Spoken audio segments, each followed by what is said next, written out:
क्या क्या ड्रॉबैक है। तो 2023 से ICAR ने फैसला करा था कि हम ICAR का एग्जाम नहीं लेंगे, हम CUET के स्कोर के बेसिस पे ही एडमिशन करवाएंगे।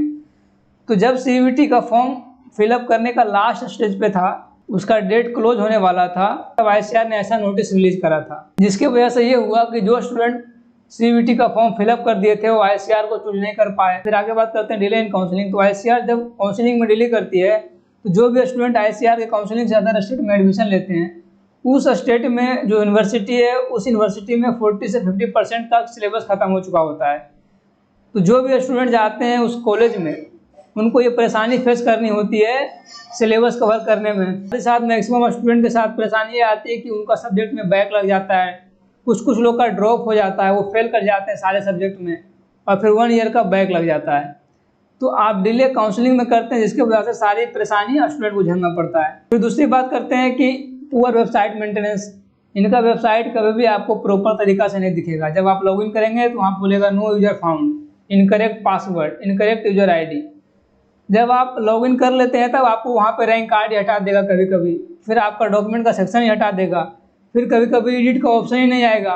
अभी क्या हो रहा है, कुछ एडिट का डॉक्यूमेंट रिजेक्ट कर रहा है। रिजेक्ट जब कर दे रहा है तो आप उस डॉक्यूमेंट के सेक्शन में एडिट का ऑप्शन देंगे ना, आप एडिट का ऑप्शन ही नहीं दे रहे हैं वहाँ पे, तो जो भी डॉक्यूमेंट रिजेक्ट हुआ है वो कैंडिडेट वापस कैसे अपलोड करेगा जब आप एडिट का सेक्शन नहीं दे रहे हैं तब। तो ये एक परेशानी ICAR के साथ है। तीसरा है कि पोस्टपोनमेंट ऑफ काउंसलिंग शेड्यूल।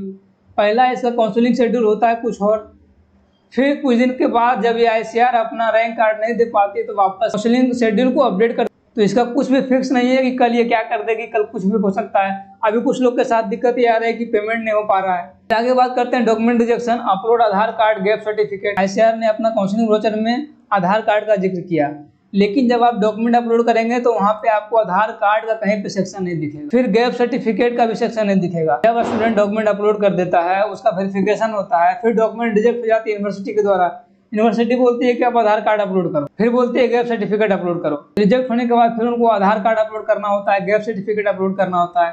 तो जब आप डॉक्यूमेंट अपलोड के लिए स्टूडेंट से डिमांड कर रहे हैं तो वहाँ पे आप प्रॉपर डॉक्यूमेंट का सेक्शन बनाएं, ताकि वो आसानी से सारा डॉक्यूमेंट अपलोड कर दे, चाहे वो गैप सर्टिफिकेट हो या आधार कार्ड हो। फिर 5 नंबर की बात करते हैं एलिजिबिलिटी क्राइटेरिया। एलिजिबिलिटी क्राइटेरिया में ऐसा कहीं भी मेंशन नहीं है कि आप PCM से हैं तो आप इस कोर्स के लिए एलिजिबल हैं, या PCB से हैं तो आप इस कोर्स के लिए एलिजिबल हैं, या ABC से हैं तो इस कोर्स के लिए आप एलिजिबल नहीं हैं। ऐसा कुछ भी ना आपको काउंसलिंग ब्रोचर में मिलेगा, ना ही इन्फॉर्मेशन बुलेटिन में मिलेगा। लेकिन जो भी यूनिवर्सिटी है वो अपना रूल बना चुकी है। वो उसका रूल है कि जो PCM कैटेगरी से है वो फिशरी में एलिजिबल नहीं है। जब ये फिशरी में एलिजिबल नहीं है तो ICAR इसको फिशरी क्यों अलाउड करती है? उसको अलाउड ही नहीं करना चाहिए था। आप उसको फिशरी अलाउड कर दे रहे हो, और जो भी यूनिवर्सिटी अलाउड हुई है उसका डॉक्यूमेंट रिजेक्ट कर देती है, अगले राउंड के लिए एलिजिबल ही नहीं है, वो काउंसलिंग से बाहर हो जाएगा। अब वो क्या करेगा? इसका तो 1 ईयर बर्बाद हो गया। फिर काउंसलिंग से रिलेटेड कुछ भी डाउट है तो आप डायरेक्टली हमसे WhatsApp के थ्रू, टेलीग्राम के थ्रू कॉन्टैक्ट करेंगे। मिलते हैं नेक्स्ट वीडियो में, तब तक के लिए थैंक यू, टेक केयर।